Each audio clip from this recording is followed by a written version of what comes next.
पंजाबी अखाण काड़ लग वेंदे कई थां कड़ियां रानियां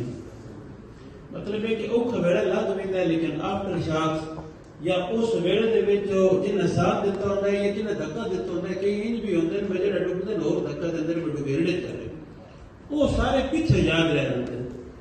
ओकन वाले संगी वो जितने कोई मुसीबत होंदी है ना जितने कैमरे ऑन होंदे लिखण वाले लिखदे होंदे उतले कई अर्ज सेटअप बन वेंदे निक्कियां निक्कियां नवीं नवीं तंजीमां बन वेंदियां ते बड़े नाल चलदे जितने कैमरे बंद होंदे ना उतले सारे घरन लग वेंदे ते पिछे उन्हां दी अखबारियां जेहड़ी होंदियां वो बड़ियां डट ते ये अल मुस्तफा इंटरनेशनल दा मैं पिछले दिहाड़े च जनूबी पंजाब विच दसू उत्थे उन्हां दे कैंप भी विजिट कीते एक गल दी बड़ी खुशी हुई भाई ना वो कड़ी खां सामना दा पूरा चार्ज कीतो है भाई जिवें ये नाल नाल पानी दे चलदे गए ना